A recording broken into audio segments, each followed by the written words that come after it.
Alright, what's up guys? So, CubeHub01 has uploaded a video titled When Celebrities Snap Back with Zero Tolerance. Yeah, there's at times you even see press conferences with basketball players. You see all the times like where people they ask them like just dumb questions, and I think Tom Hardy, there was a time where he had got asked some like dumb question. I think the guy, he asked him some question, I think, about like who he's attracted to or something like that, his sexuality and things. I don't know, but it's one of those questions. It's like, bro, I'm here to talk about a movie. It's like, what are you here for? It's just at times people, they just they get way too involved in a person's life, and it happens to be celebrities, and it's like, fam, it's one of those things, right? I guess, like, speaking for myself, if I'm in one of these environments where I'm interviewing a celebrity, I'm like, it's things that I'm like, okay,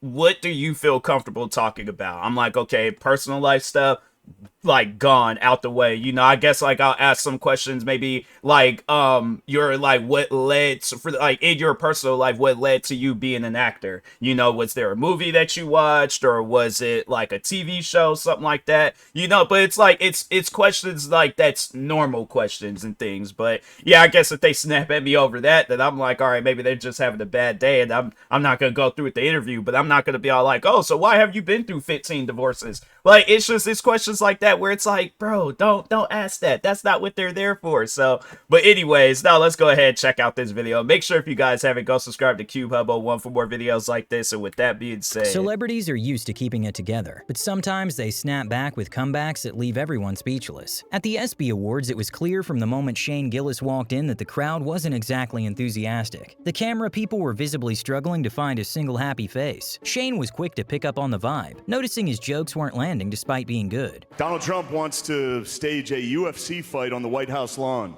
The last time he staged a fight in D.C., Mike Pence almost died. All right. No, you don't have to do that. Max Crosby is here. Max, I hope you had a good Juneteenth, brother. That guy's weird. The crowd had way too much media training for comedy, so he decided to set them all up while throwing a brutal jab at the WNBA. Four-time WNBA All-Star Brittany. Okay, yeah, I did see this. So I was like, the vibe of this seems familiar. I do remember this part. I thought that was pretty funny that he did that. Here. Give it up for Brittany, everybody. I'm joking around. That's my friend's wife. I knew none of you knew WNBA players. That's crazy. Clap for that. Let's just say it was incredibly tough for the crowd to pretend to be WNBA. That is pretty funny though. The crowd was going like, yeah, they started cheering for her. I'm like, yeah, you guys, man. Yeah, that is pretty crazy. It's one of those things, I guess, like, I don't know, like, maybe you kind of clap, but you don't make like no cheerful noises. You're just like, I don't know who she is, but okay, cool, I guess. And for the rest of the night after that, Matt Rife wasn't playing around when someone in the crowd got weird about their age. How old are you? I can't legally say it. You can't legally say it? Well, this conversation's over. All right. Hello, Diddy? Yeah, one got out. Oh, wow. Wow. You're 18. Okay, sorry. You're not going to want her. No. Well, why she say like she legally can't say? It's like, ma'am, you're an adult. Like, you should be able to tell. That's weird that there's be some people, they trip about their age and stuff. I'm like, me, I don't care. I'm like, I'm 29 years old. I don't know what's weird about saying that, but yeah, you just got something out there where it's like they trip about that. Like, they don't like hearing the number, and it's like, fam, that's how it's gonna be. It's like, you're going to age. It's okay, but anyway. Years, and the next call might be to Leonardo DiCaprio instead. Katy Perry got into a very deep and intellectual conversation with Graham Norton about the struggles of having 20 million Twitter followers. I think you're the third most followed person in the world. Yeah, it's really difficult when I spell something wrong. That's how you spell your in this correct way. Oh, God, they go mad for that, don't There's they? 3 ways to spell your, and it's horrible. After complaining about finding grammar difficult, Ross Noble chimed in with a comment that was not well received. 20 million something? It's all around the world as well, so there'll be like Chinese kids and Mildly Latvia. racist. How's that? I was saying Chinese kids racist. If I said I hate Chinese kids, that's racist. But you're allowed to say a place and kids that are from. For the record, Ross Noble is as racist as she is an actual astronaut. When Pedro Pascal was performing on SNL with Sabrina Carpenter, it looked like for a second there he was ready to risk it all.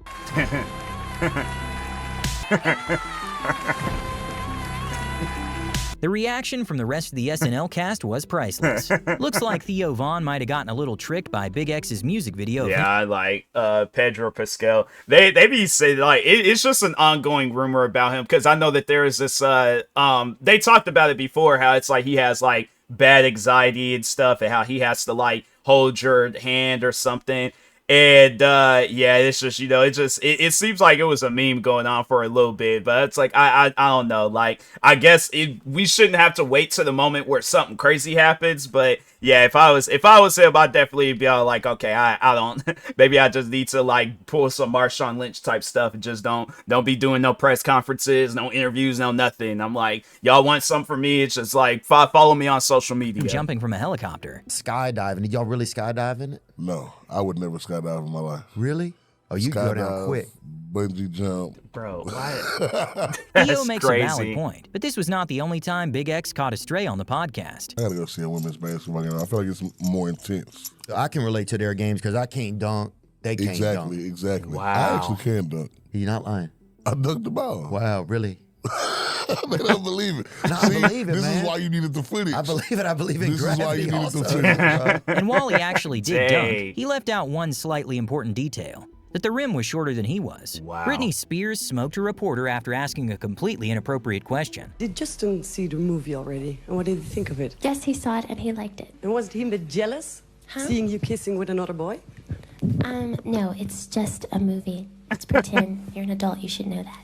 Wow. Not gonna lie, she was quick with it. A reporter tried to portray... Yeah, it's stuff like that where I'm like, you know, they get, like, that's what I'm saying, they get so involved in your personal life, and it's like, fam, why does this matter to you? If it's something going on, that's between us. What do you need to know about this stuff for? Yeah, it's just... Them interviewers, man, they get too involved, but anyway. Quentin Tarantino is somehow sexist because he didn't alter the entire plot of his movie just to give Margot Robbie more lines. Quentin, you have put Margot Robbie, a very talented actress, actor, in your film. She was in with Leonardo in Wolf of Wall Street, person with a great deal of acting talent, and yet you haven't really given her many lines in the movie. And I wondered, I guess that was a deliberate choice on your... This must have been for Once Upon a Time in Hollywood. I forgot about that movie. I'm like, wait a minute, when did Leonardo DiCaprio? I was like, yeah, they did have that movie Wolf of Wall Street, but I'm like, when did they do another? I forgot about that movie. That was a good movie, by the way, Once Upon a Time in Hollywood. And I just wanted to know why that was, that we don't hear her actually speaking very much. And Margot, I wanted you to also comment about being in the film in this part. Well, I just reject your hypotheses. With Margot's character told mostly through visuals, Tarantino outright refused to answer the question, and Margot quickly stepped in to defend his creative choice. Like I said earlier, I always look to the character and what the character is supposed to serve to the story.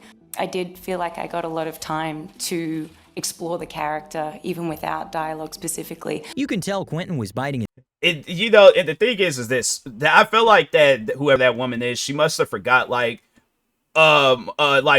she's not, it's not her movie, it's Quentin Tarantino's movie. So like, yeah, I guess like if she's the one writing the movie and things, then you know, then yeah, sure. But it's like, if not, then Margaret, I was trying to avoid saying her name because I'm like, it's just, there's just certain people I'm like, I don't be remembering or knowing their names. Like I have to see, like, I get a visual like look of it and stuff. Hold on for a second. I'm like, nah, we gonna squash all this. But anyways, but yeah, it's like, if it's her movie, then it's like, okay, then she will allow her, you know, herself to talk and all that stuff. Margaret, okay, I was like, I don't know why I was like Margaret, but anyways, yeah, Margaret Robbie, it's like, yeah, if it was her movie, then yeah, she would have herself have more lines, but it's Quentin Tarantino's movie, so it's one of those things where it's like, fam, it's just, that's how movies are. It's like, you know, you follow a script and then you go on to the next movie. His tongue, wanting to go off on the reporter, but thankfully the host ended the press conference right after Margot finished talking. I'm afraid our time is up. Thank you all very much for... Tyrese Gibson's interview with The Breakfast Club took a dark turn when he opened up about pressure and mental health. But things got bright fast when he revealed why he's switching to fake jewelry. Don't love me because of no fucking diamonds. Take all this shit. This bracelet right here look real as a motherfucker. This was $23 on Amazon. Those earrings real? No. You know why it's not real? Because I've lost so much of this shit. I done spent $500,000 on the what? Call Jacob the jeweler.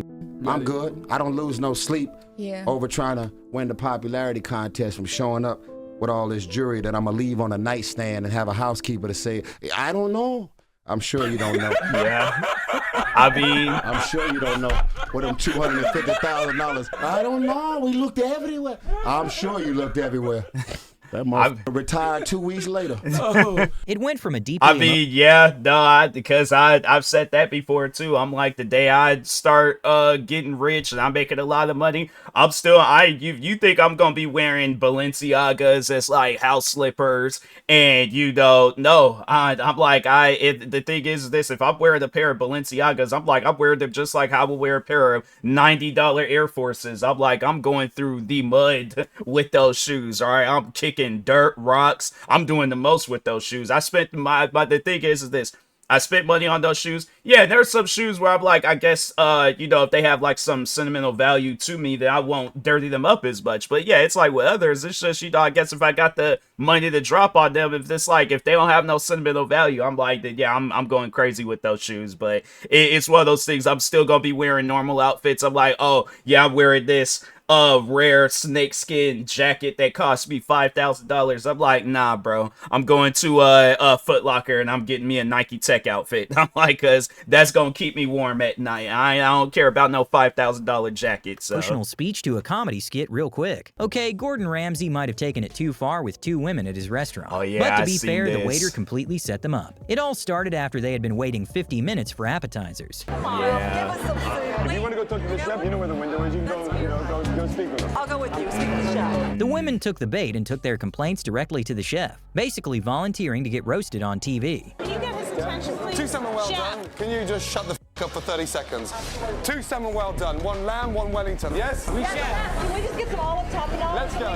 Just ignore these bimbos. Hey, Scott. Nobody will listen to us. Yeah.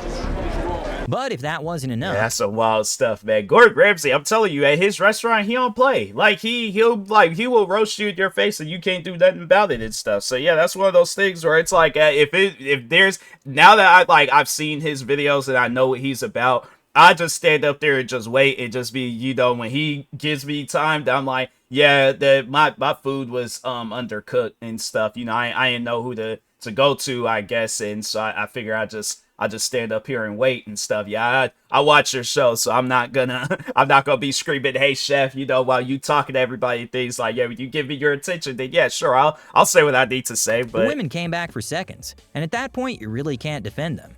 Okay. Mr. Chef. Yes, ladies. You hurt my friend's feelings. I hurt your friend's feelings. Yes. Yeah. Yeah. Why? She's very upset because you told her off. Oh, really? Did I? Yeah, you did. Okay. Can you tell her I meant it? Can you escort these 2 ladies, please? Back to plastic surgery. You tell her I meant it. Wait, he said what about? These 2 ladies, please. Back to plastic surgery. Ladies, please. Ladies. And that's why you never interrupt a chef during dinner service. Sometimes celebrities are a little out of touch. And on the British version of Shark Tank, famous entrepreneur Stephen Bartlett got completely checked by a business owner seeking an investment on her massage gun company. I've seen all of this before. These massage guns, they send me this stuff all the time, and it's just piling up in my house. With all due respect, you're not our core customer, to be honest with you. Like, our core customer isn't getting sent free Therabodies. They're people who love sport, but they're not those. Even the camera person threw shade with that zoom in. And yeah, I guess sometimes you have to remind rich people that regular people don't exactly get PR packages. Yeah. Music legend Prince made a surprise appearance on The View, and then bounced faster than anyone could blink. That's Prince for you. Rest in peace to a legend. To make love to you for my whole life. He couldn't find the exit quick enough. Harvey Weinstein is currently serving a 39-year sentence for taking advantage of his position in Hollywood. But when he tried to make a pass at Gwyneth Paltrow, she immediately went to her boyfriend at the time, Brad Pitt, who set Harvey straight. And Brad Pitt, we were at the opening of Hamlet on Broadway, and Harvey was there, and Brad Pitt, it was like the equivalent of throwing him against the wall. He said, if you ever make her feel uncomfortable again, I'll kill you, or something like that. It was so fantastic because what he did was He leveraged his fame and power to protect me at a time when I didn't have fame or power yet. Brad likely saved her career with that move, as many women who rejected Weinstein faced outright sabotage from his influence. Leave it to Ricky Gervais. I heard it was, what was that guy that did Alfred Hitchcock? I think I did hear it was something like that with him too, where it was, he made some advances on the woman and she didn't want no parts of it, and then her career was just pretty much down the drain. And that's crazy how like people use their like just power within whatever career that they're in for their own benefit and stuff. And I'm like, yeah, it's things like that where, yeah, that's why you look at the situation that he's in and see that he's gonna be in prison for the rest of his life. So yeah, that's one of those things with me where I'm like, with just my content creating career, I'm like, I'm just trying to have friends to chill with. That's it. That's all that I care about. None of that like, oh, I want to have this power, I want to have this that power and things. I feel like that the best power that you could have is being well respected, like I guess with your peers around you and stuff. So it doesn't even take like, you know, like, hey, could you defend me on some stuff real quick? It's like, no, they just jump to your defense and it's, you don't even have to ask them. So I'm like, that's what I more so look for, where it's like, you know, people that have your back, and then it's like same for me, where it's like people I could have their back and stuff. But yeah, that stuff where it's all like, oh, if I do this for you, you gotta do this for me, and it's like, nah, it's just it's things like that that never works out. So to tell a story about his own life and end up roasting someone else. Do you know, the funniest people you know aren't a professional comedian, they're your granddad or your mate. I said I'll give myself 6 months to give this a go, and it sort of worked out. I mean, I could be sleeping in a car now, you know what I mean? Like him, but it all worked out well. I'm like, bro, I just catch a straight Somehow like the that. guest next to him became a visual aid for his joke, whether they wanted to or not. While you have to admire Soulja Boy's confidence, Yeah, there's a comedian, or a voiceover comedian, John Hunt. Bro, he did a voiceover to this video. It's one of those things where I'm like, man, it was a funny interview without the voiceover, but then, yeah, John Hunt, he added his voiceover, and I was like, it's one of those videos. I might just even watch that video just for the fun of it and stuff, because, yeah, this was funny. But anyways. Academics was quick to call him out when he claimed that Drake stole his flow. Everybody know Drake stole my flow, bro. Oh, I thought this was the one where he was selling like the Soulja Boy station or something like that. It was like some console that Soulja Boy came out with, but anyways. He took a line from you and you took the same line from another. And you fat as fuck and shut the fuck up, man. Yeah, how you put him on? I want to know how you put him on. And you know you've lost the argument when the personal insults start to come out. The group Foo Fighters poked fun at Taylor Swift right in front of her at the 50th Grammy Awards. It all started with a slightly over-the-top reaction from Taylor after being nominated. Taylor Swift.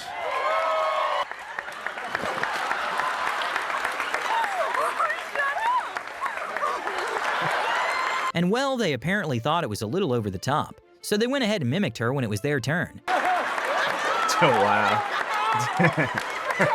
That's crazy. She was.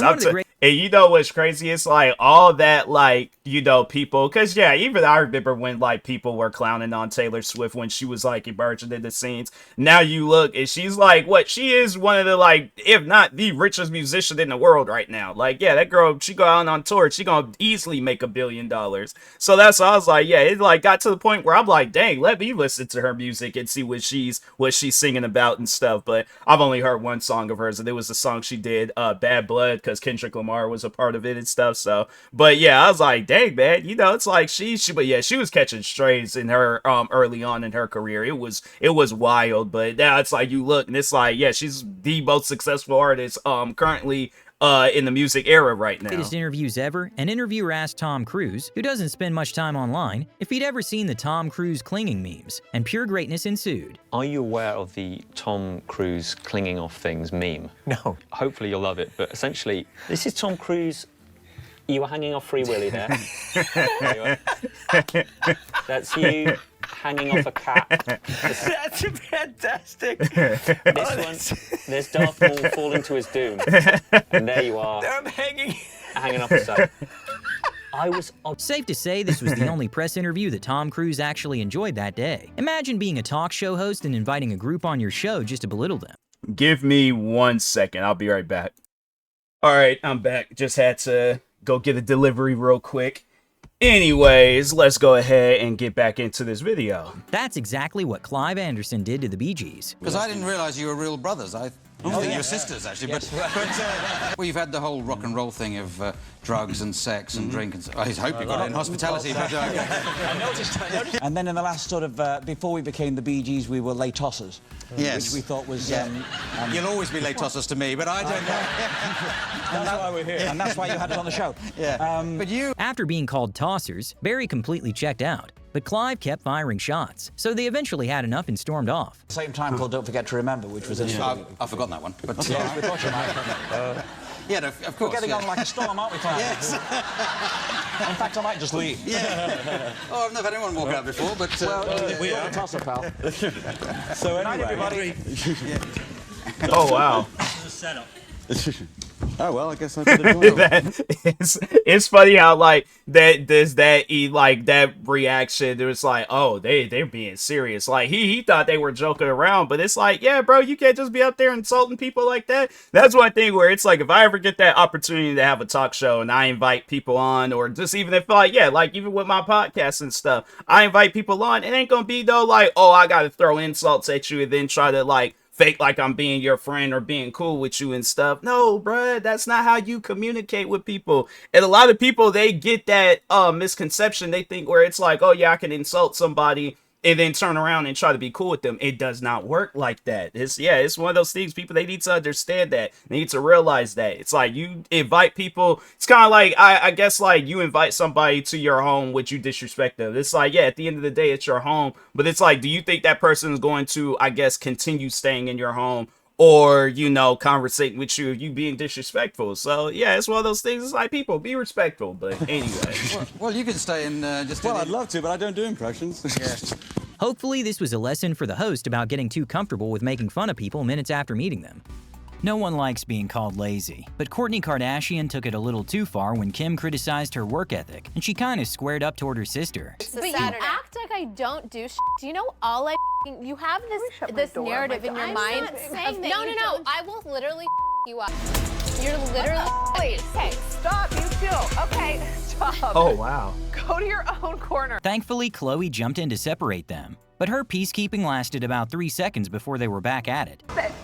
Yeah, but you know, and it's one of those things, I guess maybe this is a disrespectful thing to say, but I'm like, I thought they all did, they might do like some, like, you know, businesses on the side and things, like, I know they got like their own brands and stuff like that, but it's like, they're known for modeling, right? Like, I know a lot of people, they make some disrespectful comments towards Kim, but it's like, yeah, but erasing that out, you know, getting that out the way and stuff, it's like, yeah, it's like they all do modeling, you know. I feel like, yeah, if you own like a modeling agency and you got a Kardashian that wants to work for, I'm like, fam, I don't care if it's Robert Kardashian, still, I'm like, that it's one of those things that's going to be good for my business. So yeah, it's up there where it's kind of like a famous basketball player in the NBA or something, you know. It's like, yeah, you're going to want to do business with them and stuff, you know, because yeah, it's like they got that name about them where it's like, of course, yeah, where it's like they like a player that wants to get signed to a team. Like, I ain't trying to compare LeBron James but to the Kardashians, but I'm just saying it's like name wise, yeah, you know, popular people on yeah, and it's like they want to work with me. I'm like, yeah, sure, but